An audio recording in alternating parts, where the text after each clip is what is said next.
Oh, now it worked. There we go. Just magic. I don't know. Yeah. All right. So how are things going? Going all right. I've been emailing my past sponsors to see if I can line something up, but I haven't heard back from anybody yet. So Mm. it's kind of been a slow go because I go back and see what our past correspondence has been and what the situation looks like, and then reach out, right? Make sure I'm reaching out to the right people, stuff like that. So And you're just anyway, not getting any response at all from them? uh-uh. Huh, that's weird. Yeah, it's pretty weird. So yeah. Now, is it possible, because Manny was concerned that your email, like because your domain, like that you might be ending up in spam because of the list before? Is it possible that's why, like, it's not actually going through? I mean, it's possible, but I'm trying to look at my email here.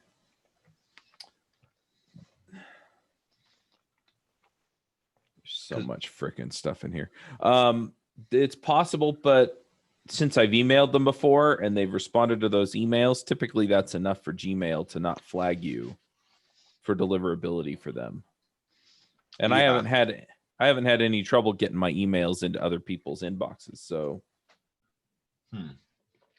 I mean, you could always try, like, sending those emails, or a few of them, from a different email address and see what happens, just to be on the safe side, you know.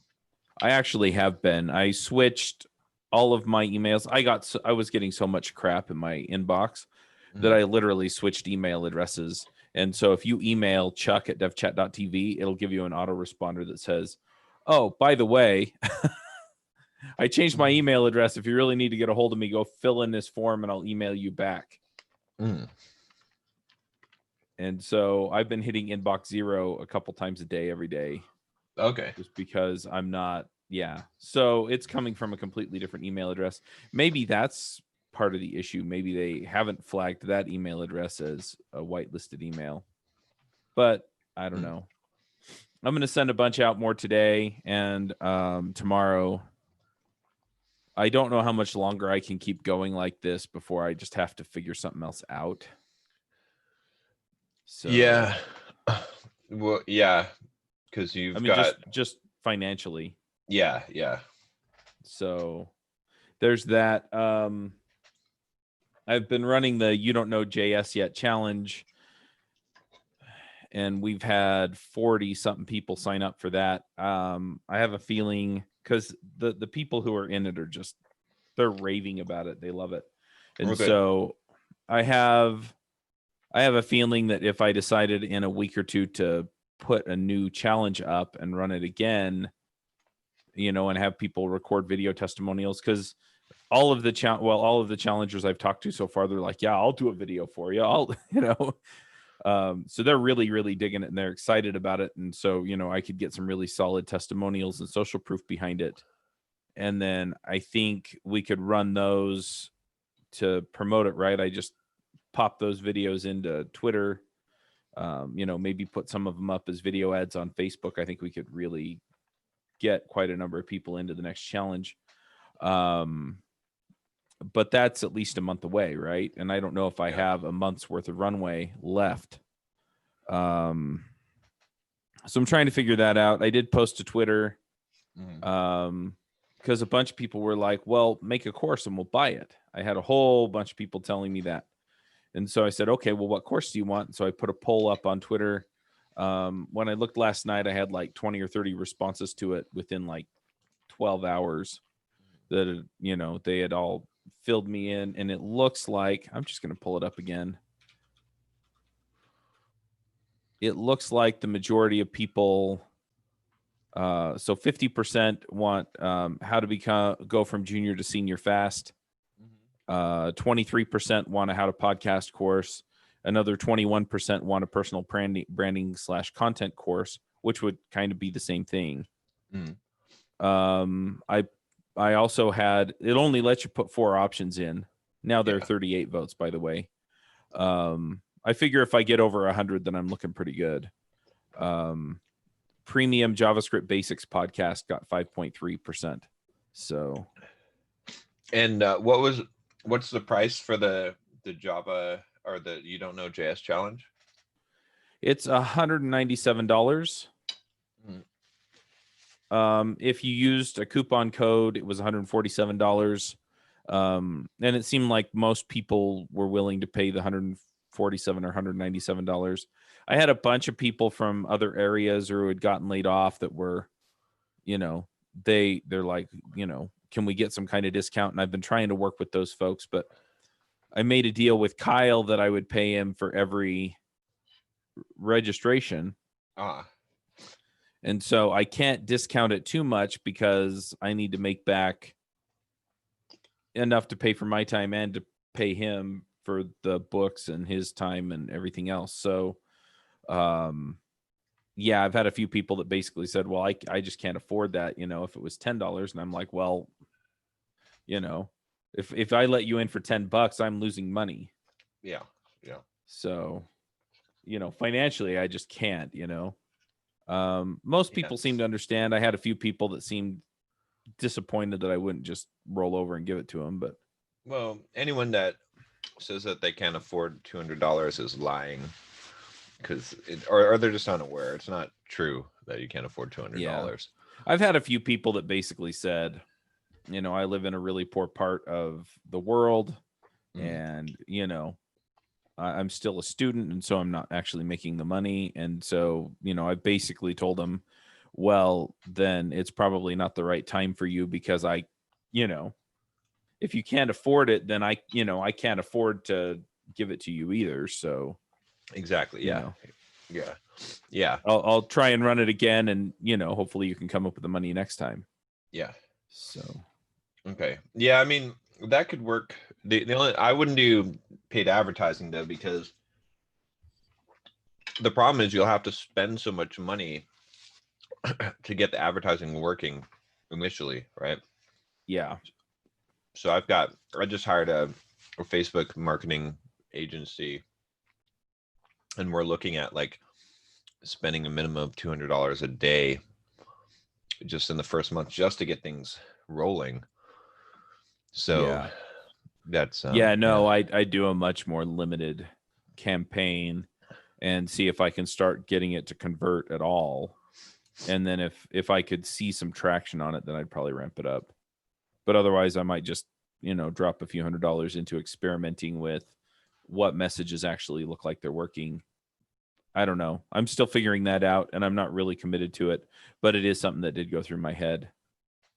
So yeah, I wouldn't go down that route yet, because like I said, the reason why I was saying that, it's like might cost $200 a day is because that's what it costs to test it. Yeah. And that's from an agency that knows how to do Facebook ads. Like if you test on your own, I mean, you're going to spend a lot of money learning. Yeah. I think what I may do is I may actually just talk to some of my friends out in the space and see if I can come on their show and talk about learning the fundamentals, right? And the value of that.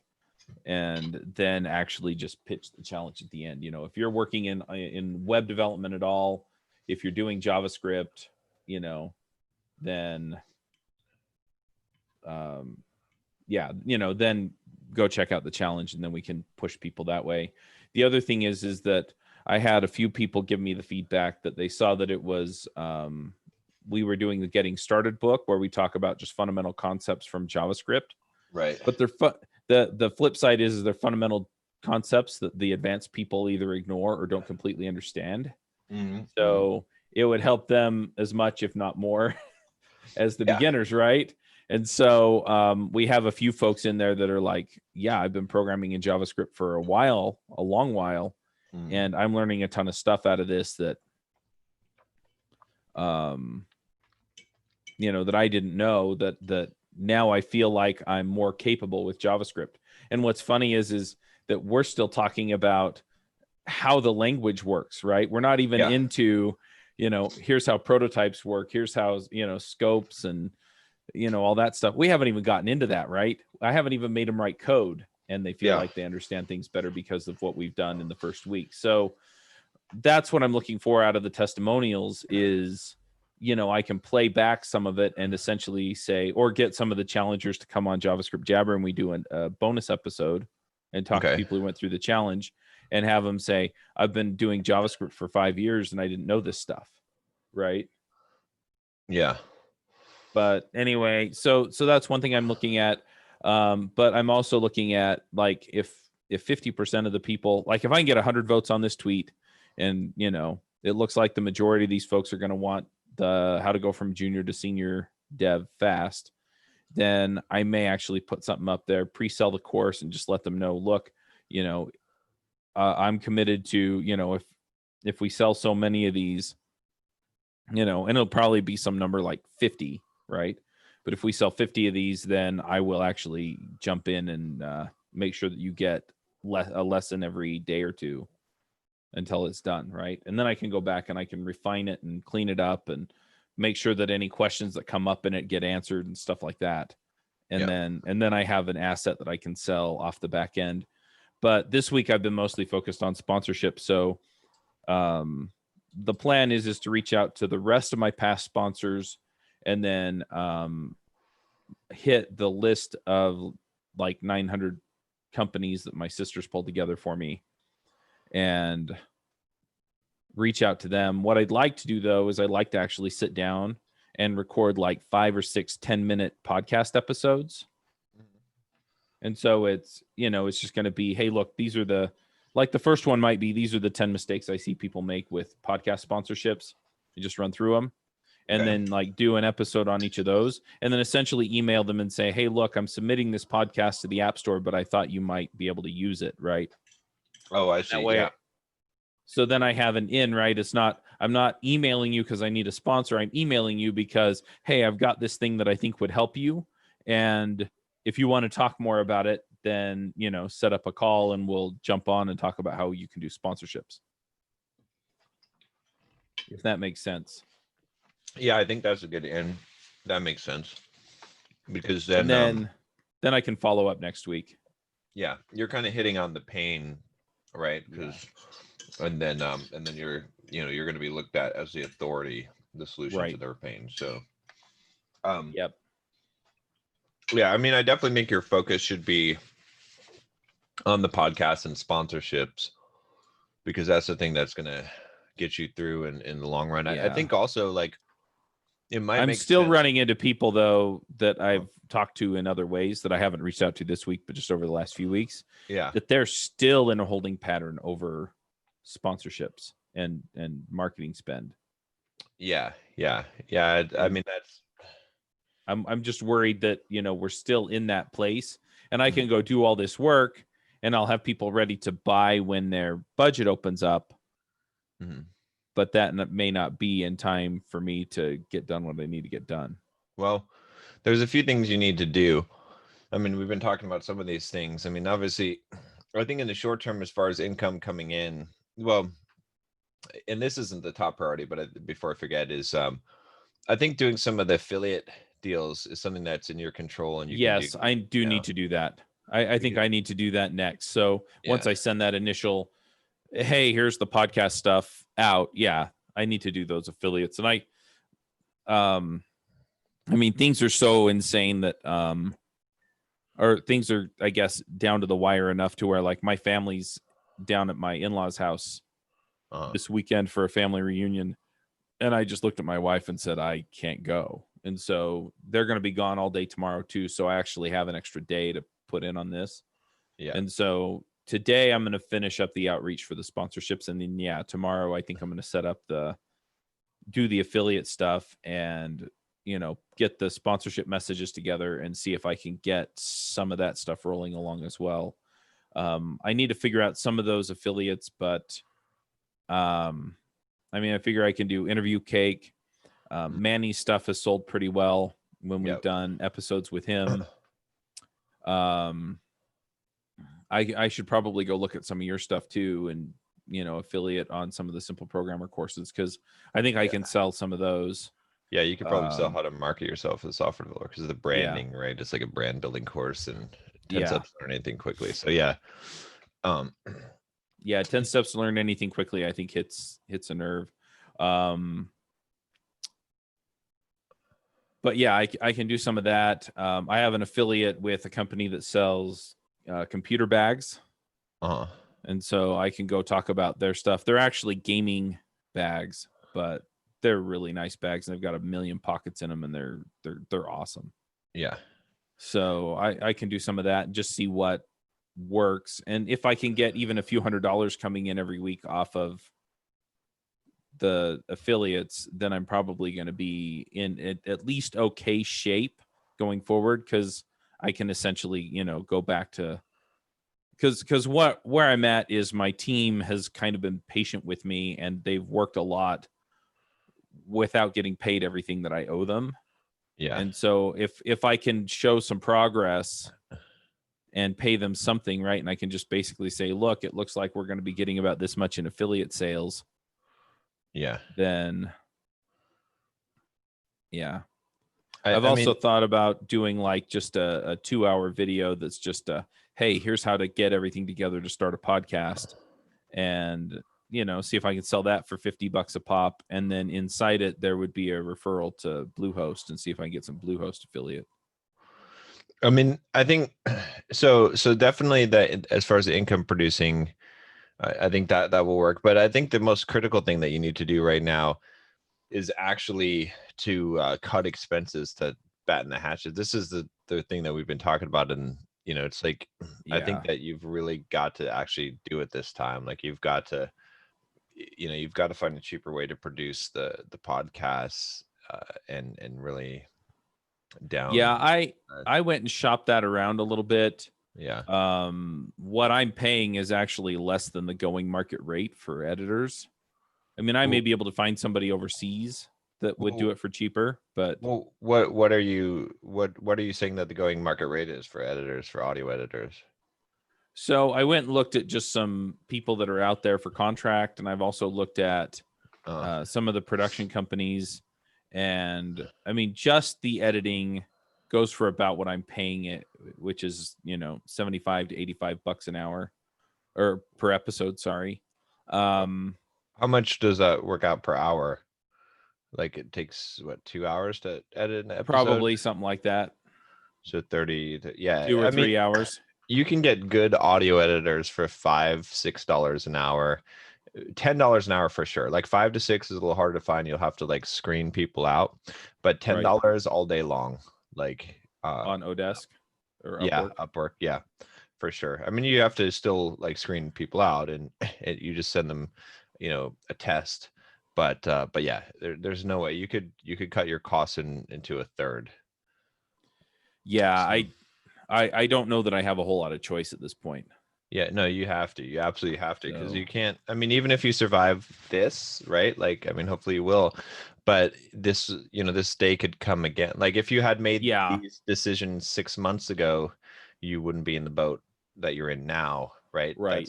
So it's got to happen. I mean, I think if you're going to survive, and then what else? So when you look at your expenses, I mean, what is cost? Podcast editing is probably number one, right? Yes. Yeah. Podcast editing is number one.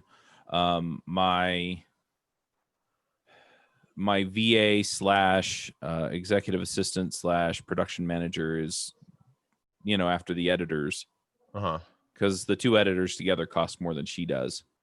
But yeah, it's personnel, and I could probably find somebody to do what she's doing for less. What kind of rate are you paying for her work? I'm paying her $2,000 a month. Okay. So, and she does like all the coordination for the podcast, like getting all the guests on the show and stuff. Yep. I mean, that doesn't sound like a too bad. The only thing is I was just trying to figure out. I mean, is she working full time? It can't be full time on that. Yeah, she is. She's not in the US. Okay, but she's putting in 40 hours a week type of work. Yeah, as far as I know. Okay, I mean that's like $12.50 an hour, so that's that's pretty reasonable. Like Yeah. maybe you could find something slightly cheaper, but I don't know if I would mess with that one right now. I'm Like, really not excited to. I really don't want to let any of these people go, but I'm kind of to the point where I'm feeling like I don't really have an option, at least with the editors. If I yeah. can find somebody that's that much cheaper, then that puts me in a position to be able to keep her on. And then, yeah, as cash flow comes along, then I can, I can pay these other guys back what I owe them over time. Yeah. Yeah. Um, That's the what other reason I feel bad about swapping them off, though, is that it's, hey, you've put in all this work, I owe you all this money, and now I'm going to replace you. Yeah, but they have to see that coming. I mean, that's, Yeah. you know, um, it's almost kind of you're doing them a favor in a way because they can go and find another job. Whereas, as Yeah. long as they continue to work for you and they're not getting paid, it's a worse position for them. But what about show notes? It seems like at this point, I would say you should just eliminate show notes completely and not pay for that at all. Yeah. So typically, the way that we've been doing that is we have our show hosts write a quick summary. Most of the links get put into the chat during the episode. And so the editors have actually just been putting the show notes onto the page, but it's just a paragraph or two and then links to whatever was brought up on the show. And so it's kind of a minimal add-on for the editor to do it. Okay, so you can probably have, if you get Yeah. editors that work at a cheaper rate, you could probably have them do that as Yeah. well. Like, since it's Yeah, not we've just much. streamlined that to be part of the process. So Yeah. No, I think that's what you absolutely got to do. And I don't know what other costs that you have that, I mean, personnel costs, I'm sure is going to be the largest one, but I mean, hosting's a few $100s a month. that's not much. No, that's kind of expected. I could probably get that down a little bit, but in the grand scheme of things, it's not going to be what breaks the back of the business. I mean, that's pretty much it. Yeah. So. Yeah. I mean, and that's what you got to do is you got to cut the expenses down, and then I would say, monetize the podcast by doing affiliate deals for now, because you're in control of that until you can get the sponsorships back up and running. Yeah, I've also been looking at some of the shows, and I'm trying to decide if I should shut some of them down or put them on hiatus until I can find sponsorships. But if you put them on hiatus, they're kind of hard to get sponsors for them. Yeah, and they'll kind of die off. Yeah. I mean, I would try to preserve the show. Well, this, like, preserving shows doesn't cost you much as long as your editing is cheaper. That's true. Once the editing costs go down, yeah, that's a different story. Because then you're really talking about a very small amount of money for like keeping a show alive to grow it. And then that's like, I think you can't kill your future. You know what I mean? It's like, yeah, you got to make sure that you've got like these new shows, like growing them is really your future. Yeah. So. Yep. Yeah, I've been trying to avoid this as much as possible, but yeah, I don't think I have any choice, at least on the editors. Yeah. Whatever you can do to reduce the cost. I mean, I was trying to think also, like, I don't know, like with your, the other expense, like your assistant person, I wonder if there's some way that you can, but she does so much reach out. I don't know, like it'd be hard if there's some way to automate that, or, I don't know what you could do. Maybe some of it, but and that's what I wanted to do with Podwrench, is I wanted to automate a lot of that. I mean, not to put her out of a job, but just to have her work on stuff that I need a human behind. Yeah. Yeah, because I mean, if you if you didn't have her working for you at all, what would happen? Like, what would you have to do that absolutely has to be done that she's doing, or what wouldn't get done? She's the one that kind of keeps everything on schedule with releases and stuff like that. She also does the outreach for guests. She handles a lot of the incoming like support requests and stuff like that for Mhm. for the challenge. She's handled a bunch of stuff for the um for guests and hosts and anything like that. Um she she makes sure that the sponsorships get managed once I sell them, Mhm. so she reaches out and gets all of the material for that and make sure that it gets put into the system properly, and yeah, all kinds of stuff like that. Okay, so it sounds, yeah, it's probably not worth messing with that, because that's a lot of Yeah. training that you had to go through to get her Yep. up to speed on that, and it sounds like you'd miss out on too much stuff that, Yep. yeah. Well, yeah, I mean, I think then you just got to work on the editor and getting revenue coming from affiliate deals for now, because I mean, short-term stuff, like, I mean, with the course sales, I just don't, uh, I don't know, I don't see that as going to be generating you enough money to, and then, it might float you over to the next month, but then you're going to be in the same problem. Whereas if you can get something rolling with affiliate deals on the podcast, at least, then you know that you can do that every month, and Yeah.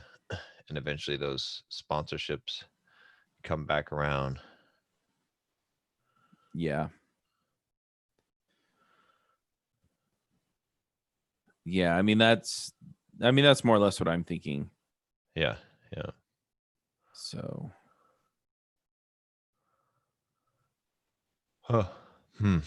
Yeah, it sucks that if we had some kind of like knowledge about what was going to happen, like with everything going on right now with COVID, then it'd be a lot easier to get sponsorships. But the uncertainty is what's making it where no one wants to spend marketing dollars. yeah. Yep. So I don't know. I am going to keep doing the outreach. I've had a few people that seemed interested too in having me put on summits for them. Mm-hmm. And so I'm talking to a few companies about doing something like that, because I'm charging $15,000 to put on a summit, and they seem pretty willing to do it. So that's another option that might work out, because if I can put on a couple of summits for a company, then for different companies, then all of a sudden I'm in a different place, right? Yeah, I It mean, gets me closer to out of the hole, mostly out of the hole, yeah, right? So then I just have to maintain instead of trying to dig my way out. So you still have to deal with the I think the expenses issues, though. I think that's like an I unavoidable agree. thing. It's like, I agree. but yeah, that could be a good venue, like a good income source. Yep. So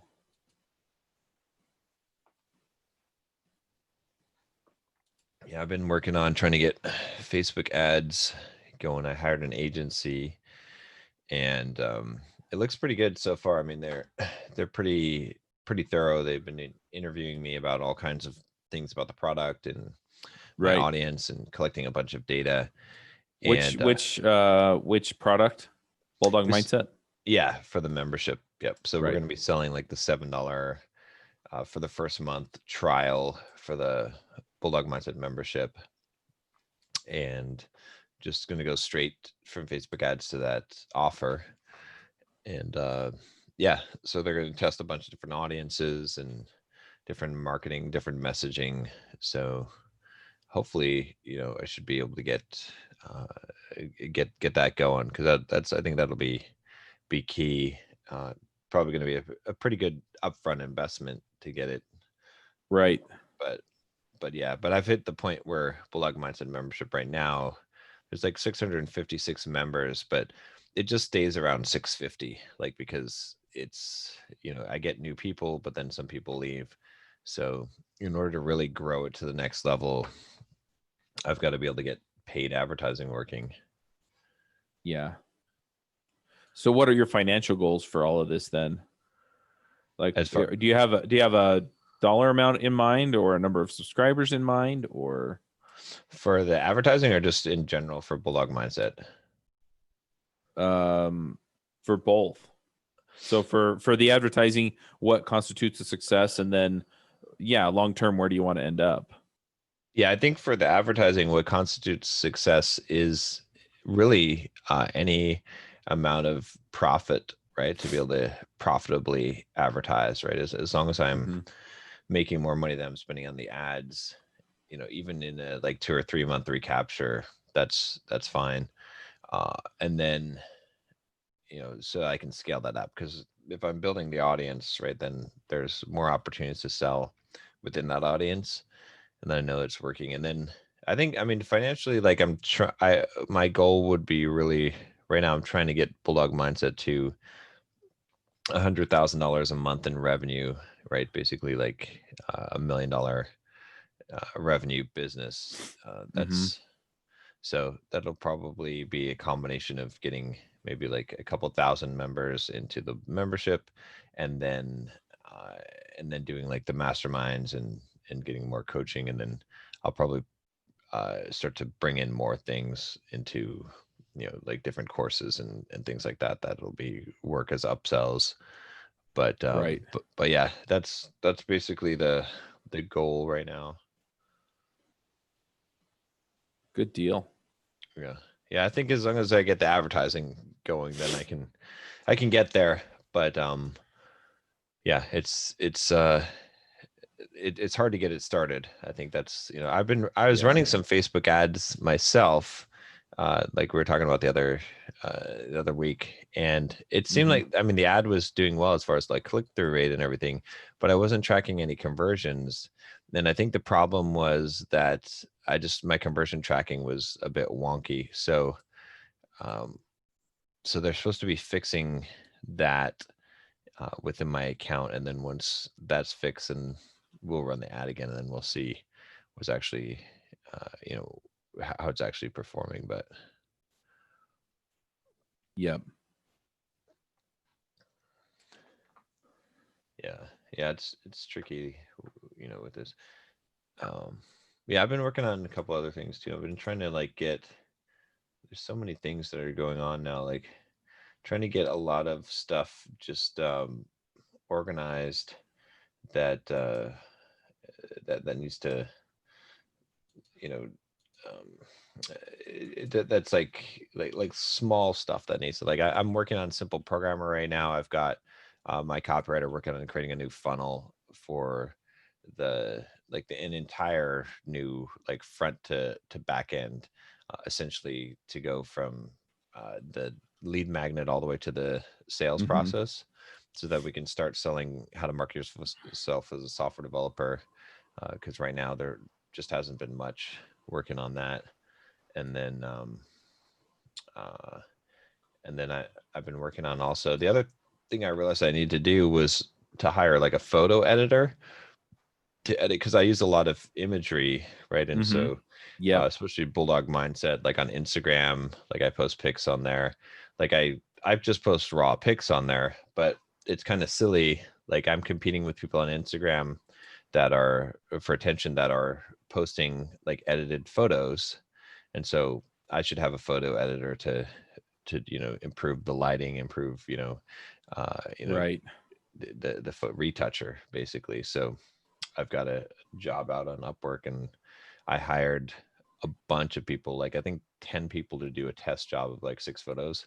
So I've got to go through that whole mess of and figure out who's the best, and then hire them for the long term. And then the idea will be that any photos that I'm going to post, I'll just drop them in a Dropbox, and they'll retouch all those photos, and then pretty much I'll just post retouched photos instead of raw photos, which will just improve the whole quality level of all that. So do you think it'll make that big a difference, or is this mostly like an experiment to see if it matters?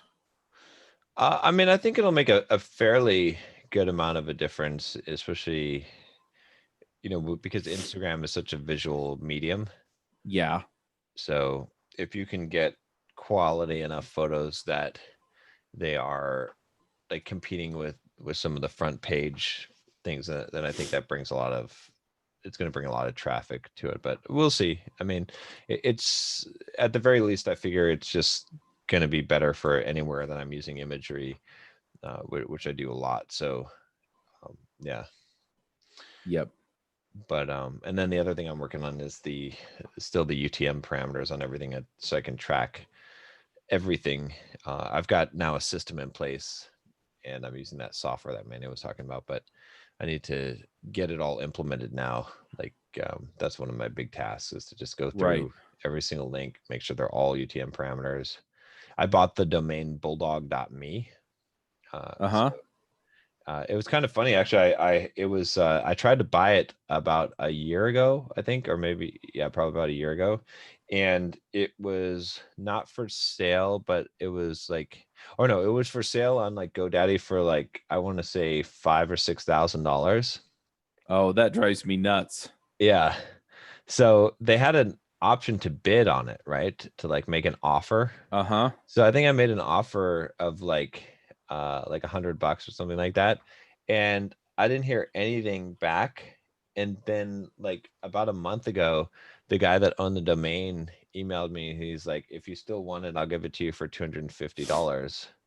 So I bought it, and that's what I'm using for my link shortener now, is bulldog.me. Nice. Yeah, I ran into that with so we started a blockchain podcast with Gregory.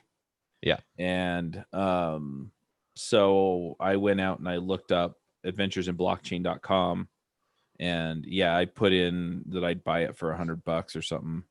And they came back and they said, no, the guy wants like $3,000 for it. And yeah, now I get emails like every week from the broker saying, do you want it for $50? And I'm like, no, we're not running the show anymore. Yeah. Oh, what happened to that show? Did it not work out, or? Honestly, I mean, it was partially my fault. And anyway, it was kind of hard to find guests for the show. Mm-hmm.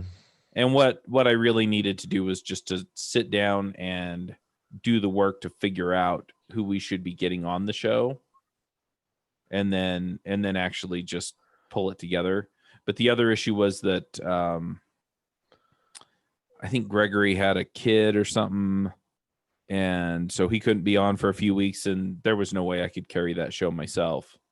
Oh, okay. Get deep enough into the technology. So there were a few things that were going on that, they just, yeah.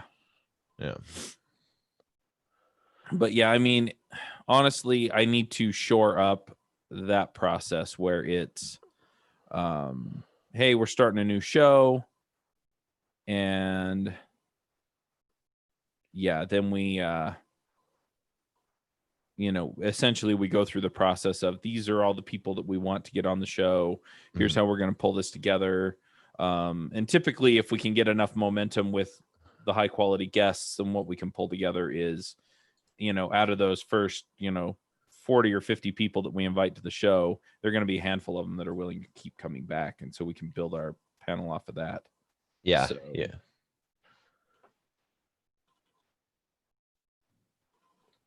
Okay. Yeah.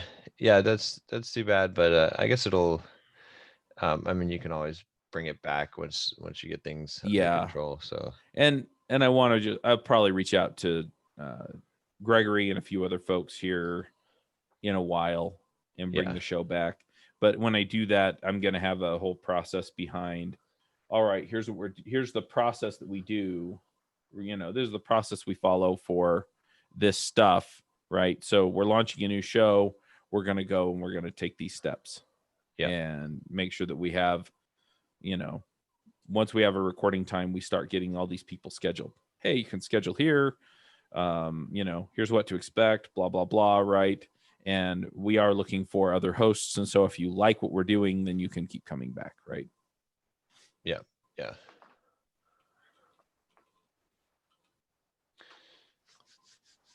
Yep. Yeah, I keep on trying to think of what else you could possibly do, like for solutions, but it's just hard because there's not a lot. I mean, the The market sponsorship is thing. just weird Yeah, right now. yeah. Sponsorship on like courses seems to be probably the best thing because people are buying courses right now, and Yeah. yeah, in fact, you could even sell like course creation sponsorship, like do sponsorship for Podia or Teachable, right? Because they have pretty good referral fees on there, and you're targeting an audience of software developers. Like they can make their own business selling courses. I Yeah. think that there's a lot of sponsorships you can do where you can just sign up for the sponsorship, you know what I mean, and then you just promote it. Like a lot of people do that for Audible, is they don't have an official sponsorship from Audible, Right. but they They just have do an the affiliate. affiliate. Yeah, yeah, Yep. yeah. Yeah, that's a possibility. And yeah. What do you need to get per like episode of your um like of your most popular podcast? Like what's the kind of goal to make on the per episode? On JavaScript Jabber. Yeah, Well, if we filled all the spots, we're looking at a few $1,000s per episode. a few thousand per episode. Okay, so I mean, if you got like $1,000 per episode, that would be pretty good. Well, yeah, that would be $4,000 a month. Right. So, because how full is it right now? Like your JavaScript Jabber. I have one sponsor on there right now. Okay, so yeah, so that's not a lot. Shit, I mean, what about reaching out to also just like smaller, not big companies, but just someone selling courses or something like that?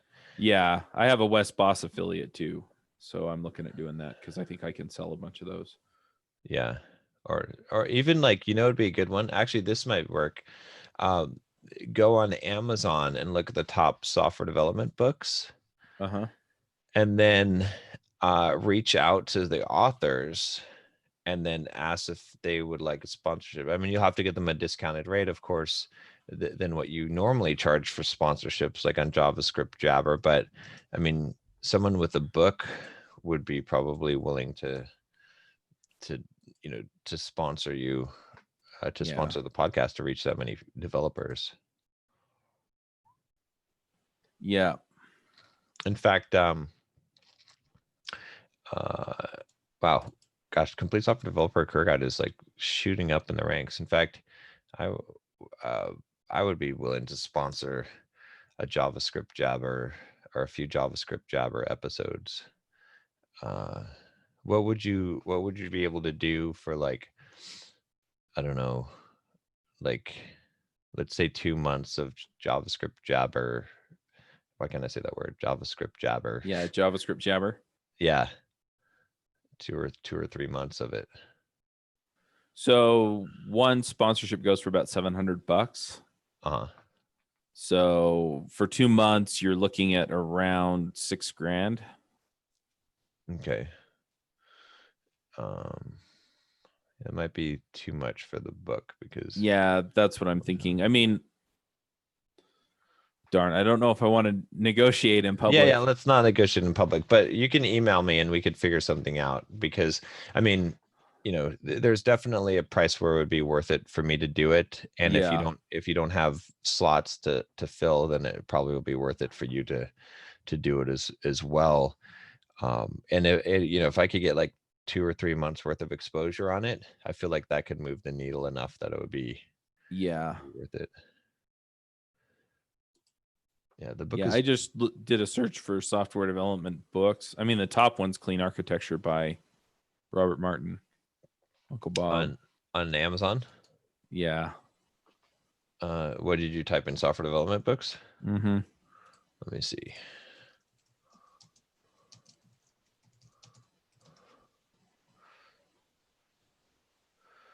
Oh, there you are. You're what? Oh, it's sponsored. That's a sponsored link. Oh, you found, yeah. You got to look at the rankings though too, I think. Oh, do they not list these by? Oh, they No. list them by relevance, not by ranking. That makes Yeah. sense. So if you look at like clean code came up as Sort by number. featured. Where do you even look at the ranking? It is in the actual book. If you go down to the, here, I'll show you. I might as well share my screen here. Okay. So take a look Oh, at I this. see. Yeah. So it shows it down here. So this is like clean code paperback. Right. Is that, where did it go? It's like 3,766 in all books. So that's doing pretty good. And then you can see where it's ranked here. And then Oh, like I read you. you can go to like software design and engineering and you can see crack in a coding interview. And this one, really does well. I Yeah. wonder how good it's still doing here. 889 in all books. And she purposely doesn't put out a Kindle version because she just wants to sell that one. But Yeah. Oh, but I yeah, see. So yours is showing up though as in the Kindle store. Number 1 job hunting, number 1 software development, number 1 in job interviewing. yeah, it depends on where it's, how it's categorized, right? So yeah, so this one on Kindle store is actually like I'm 1832 in all of Kindle store. So that's actually pretty high ranking Yeah. right now. And then That's funny because yours looks different than mine because mine says 1701 paid in Kindle store. oh, interesting. Yeah, I don't know how it's number 1 in computers and technology. So that's a pretty high category, beating digital minimalism. Um yeah. So How do they, is that off sales? Is that how they figure that out? I think so. I think it's, yeah, off of sales.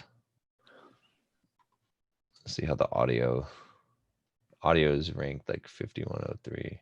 So that's interesting. Normally audio sells more, but it looks like the Kindle is selling more. I mean, it's still like what, 17? Oh, in software development. Oh, I see.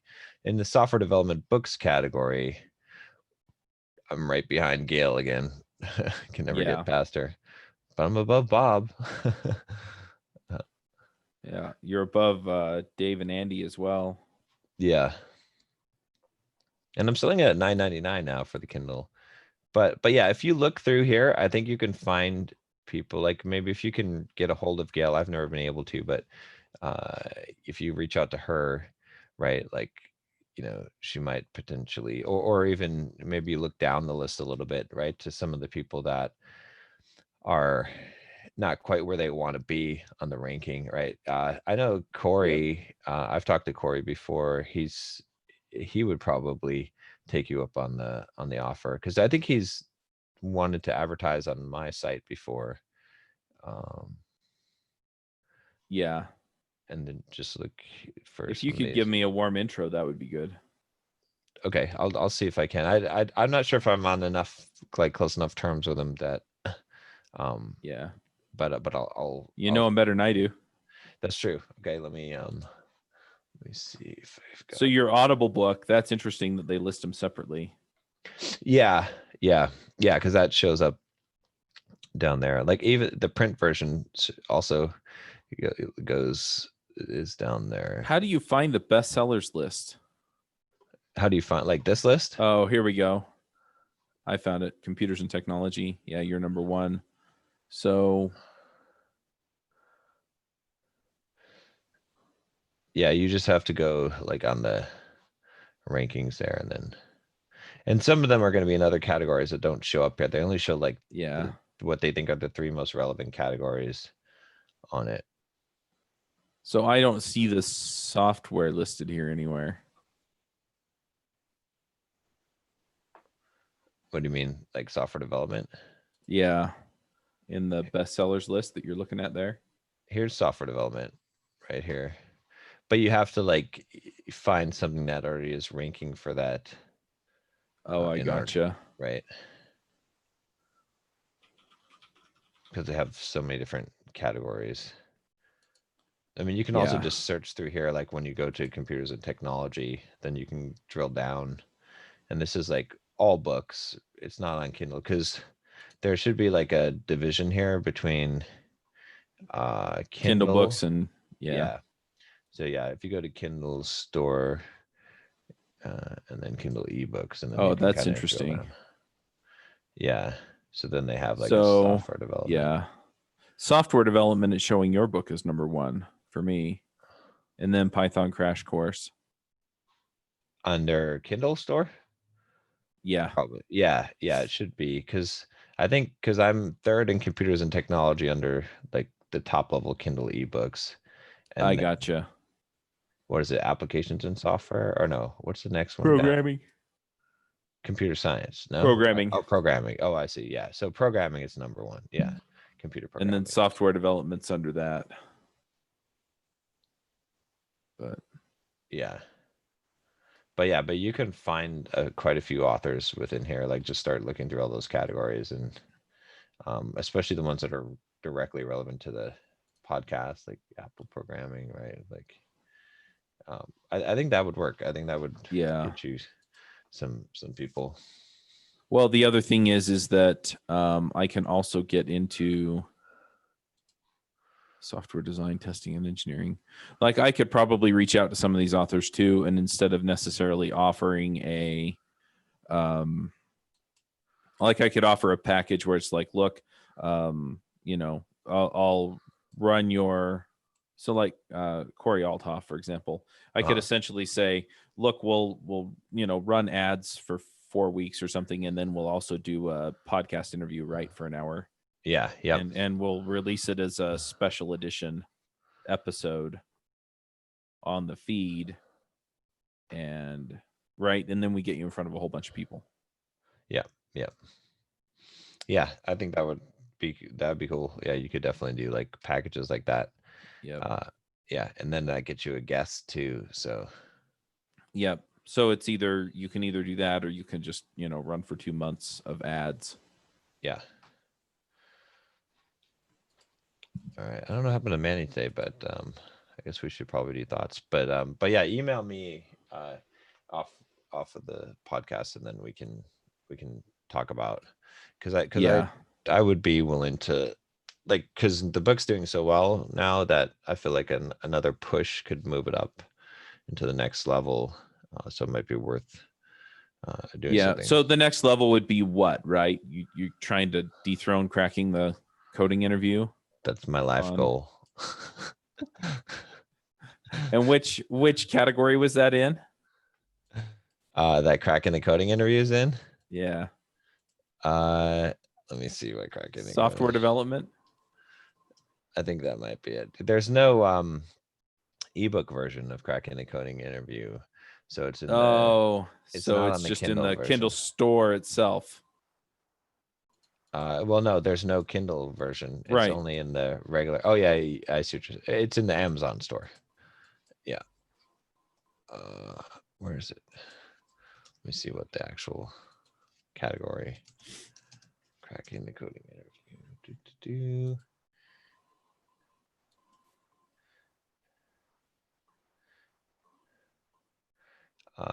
Let's see. It's number one in computer science, number one in job interviewing, and number one in software design and engineering. So probably the computer programming, or was that one I said? Well, yeah, job interviewing or software design and engineering, right? I'm just behind her in the job interviewing. Right.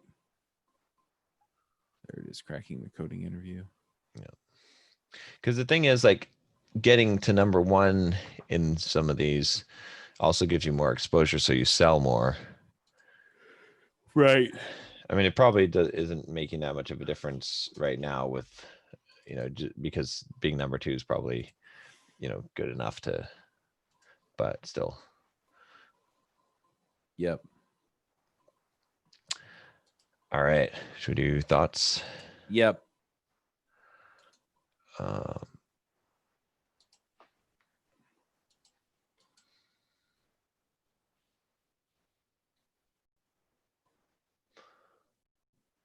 So my thought is, it's funny because I've been thinking about this for a while, and then just on a lark.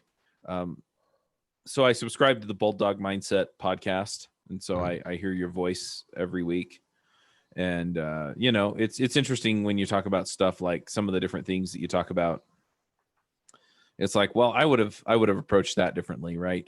But the thought and the principles behind it are true, right? And so it's kind of been interesting there. The other thing is that, in fact, I should just mention this. So one of the folks that told me that they wouldn't come on one of the shows, no, it was one of the hosts that quit a couple weeks ago.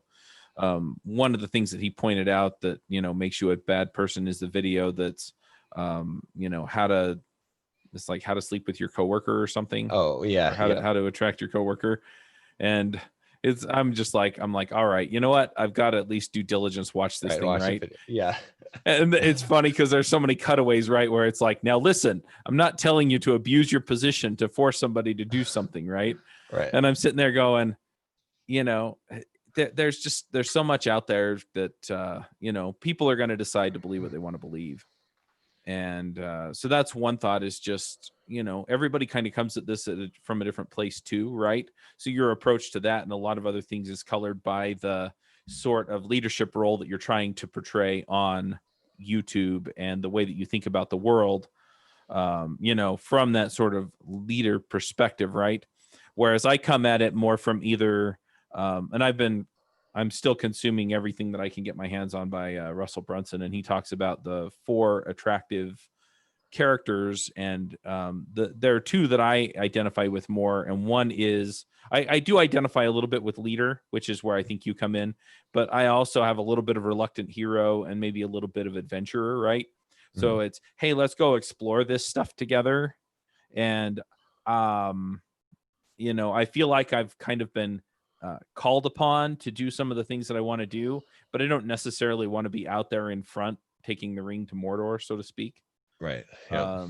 And so, and I realized that was a lot of the difference in approach there. And so, yeah, just trying to find my voice. It's kind of interesting doing this after so much time because, you know, I'm putting together now solo shows, and I'm trying to get some of it out onto YouTube, and my voice has been so tied in with how I fit into the panels I'm on that finding my own individual voice has been another journey for me. Yep. You know, so it's like we're talking about doing the podcast series with the, you know, for sponsors, right? And it's like, yeah, you know, what's the deal here? But anyway, overall, you know, just doing that and then just following a plan, I guess, are kind of the things that I'm tying together, right? So it's knowing where you want to end up and knowing who you want to be and then making a plan there, right? And right now, a lot of my planning is, you know, how do I pull in enough money over the next week or two to, you know, pay for some of the stuff I got to pay for, pay some of the people that I need to pay, you know, and now I'm adding, you know, reevaluate the editing situation for the podcast, right? Yep. And anyway, so it's just kind of been this weird, you know, place as far as, you know, documenting who I am, documenting, you know, how I can help people, documenting how I get to where I get to, and some of the stuff that's going on. But anyway, I'm trying to tie it all together because it all kind of is jumbled together in my head. Another thing that I did that I didn't talk about is I actually emailed my podcast hosts and let them know that, you know, things were financially hard. And they've been pulling together, which is awesome as well, right? And so again, it's just back to this whole thing as far as what are you doing? What's your plan? How are you doing it? And who can you pull in, right? And so you have to understand who you are, and you have to understand what you're trying to accomplish, and then you have to have that plan. in order to get where you want to be. And just to tie it back to the Bulldog Mindset quiz, I mean, one of the things that you asked in there that I was like, I haven't been as good about this lately is do you have a plan for the week? Do you, when you start your week, do you have a plan for the day when you start your day? Yeah. And I had to answer that honestly. And I'm going, that's an important step, right? Do I have a plan for the long term as far as where I'm trying to get to? And then do I have a shorter term? Okay, this is what I'm going to do over the next several weeks, which is kind of the 12-week year, and just getting back on that train. So maybe I should just stop rambling, but I guess overall, there are like three main points. And one is who do you want to be and where do you want to end up? What are you going to do right now that's going to get you there? And how does that fit into the overall plan for you and for the people that you're involved with in order to get you there? Yep. I agree. A lot of points in there, but good ones for sure. Yeah. Let me see. I think I had a couple of ideas, but I was going to say, I think probably, yeah, I guess there's two things I'll say. One is that consistency pretty much trumps everything else, right? So I'm always on some kind of diet program or something, but recently it's like the last thing I was doing, which was working really well, was I was tracking macros, just basically tracking calories every day, and right, having a goal and tracking it, and it worked pretty well, except that the problem I think is that you don't MyFitnessPal, for example, updates for your exercise, but it's not 100% accurate. And then like calories that you eat on foods are not 100%. So even though I was pretty much staying within the calories, my weight loss kind of stalled and I was kind of not really making progress. And then I would have days where I would mess up and I'd go over the calories. And then it was just because, it's easy to do and you just track it. And then you're like, okay, so anyway, there were some problems with that. And a lot of the problem was just the novelty and not having consistency. So finally, like last weekend, I was like, all right, I'm just making a meal plan. Just eat the same damn food every single day. And I know exactly how many calories it is on that thing. And then I can adjust, right? If I'm losing weight too fast, I can just add some more of this, and if I'm not losing weight fast enough, I can reduce. And so I just made this menu where I just had like, French toast that I make with the egg whites for breakfast, and then, yogurt for lunch, and like chicken breast for dinner, that I sous vide, and I have all those things, and all week that's just what I've been doing. And then it's like it simplifies a lot of things, because when I cook breakfast, like part of the reason why I was late for the show was I was cooking up enough French toast for like 4 days. So now I don't have to do it every morning because it's the same thing. And then when I sous vide, whatever, how do you sous vide? Sous vide. There we go. I'll never. It's like Nietzsche. I'll never. Oh, I did it right. I think Frederick Nietzsche. Yep. All right, so I normally can't get that right, but my wife hates it when I sous vide, by the way. Oh, why? Why? Because I have this big thing of water sitting in the corner for days on end. Well, I got this little like plastic container that's like fits the thing. So I had a bigger one, like a big pot, and now it's not as bad. But yeah, I know this, like, because you got to fill up so much water. But I actually have a cooler. I got a hole saw and cut a hole in the top. Oh shit! So you got So I could put a big giant thing of meat in there and just leave it for like 3 days, and it'll cook it. Oh, I see. Okay. And so it drives her crazy because it just sits there, and she's like, she doesn't want to move it because it's full of water. I'm just throwing chicken breasts into a little container, but yeah.